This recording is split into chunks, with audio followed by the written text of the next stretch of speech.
teka vatswari ri siya vana.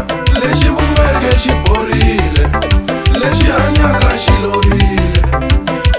Rifu a ri kahle ra dlaya hambi ku ri ricece. Lexi vuveke xi borile, lexi hanyaka xi lovile.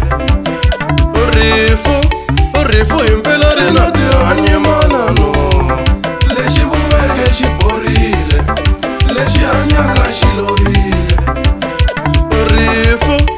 Rifu himpela ri na nsele manano. Lexi vuveke xi borile, lexi hanyaka xi lovile.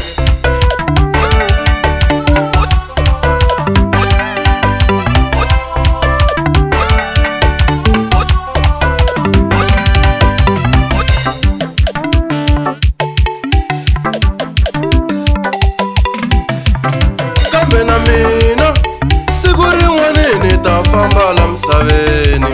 Mara rifu ri vava ngopfu. Mina Mahlalu siku rin'wana ni ta lova la misaveni. Mara rifu ri vava ngopfu. Kambe na mina siku rin'wana ni ta lova la misaveni. Mara rifu ri vava ngopfu. Mina Dilolostro ni ta hundza la misaveni. Mara rifu ri vava ngopfu. Loko moya wu huma swi nga va swi vava ke. Mara rifu ri vava ngopfu. Loko munhu a lova swi nga va swi vava na. Mara rifu ri vava ngopfu. Xihluku xa rifu xi vava lava hanyaka. Mara rifu ri vava ngopfu. Pheni ya rifu yi vavisa vinyi va mufi. Mara rifu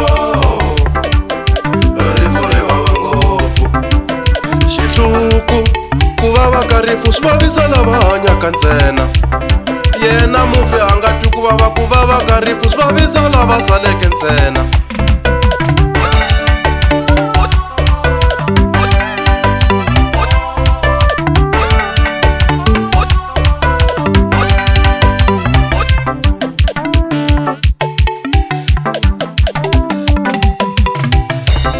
Mara kufa rifu leri ri vekiwile hi Yehova. Ri vekiwile hi Yehova kwale ntangeni wa Edeni. Mara kufa rifu leri ri vekiwile hi Xikwembu.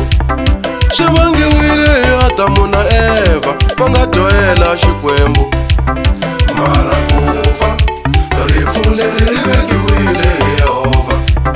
Xi vangiwile hi Adamu na Eva va nga dyohela Muvumbi.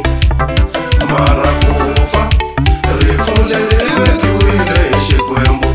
Ka hinkwerhu hi ta fo, mina ni ta fa ni tiphinile. Mara kufa rifu leri ri vekiwile hi Yehova. Mina hambi no lova la misaveni ni ta fa ni tiphinile hi vigangu. Mara kufa rifu leri ri vekiwile hi Xikwembu. Mina hambi no hundza la misaveni ni ta fa ni tiphinile hi mabyalwa. Mara kufa rifu leri ri vekiwile hi Yehova. Mina hambi no lova la misaveni ni ta fa ni tiphinile hi timovha. Mara kufa rifu leri ri vekiwile hi Xikwembu. Mina hambi no lova la misaveni ni ta fa ni tiphinile hi tigigi. Mara kufa rifu leri ri vekiwile hi Yehova. Ri vekiwile hi Yehova, ri vekiwile hi Muvumbi wa tilo, ri vekiwile hi Xikwembu, ri vekiwile hi n'wini wa misava. Mara kufa rifu leri ri vekiwile hi Xikwembu. Mahlalu wa Xitsonga Maluleke lani hi le finalini.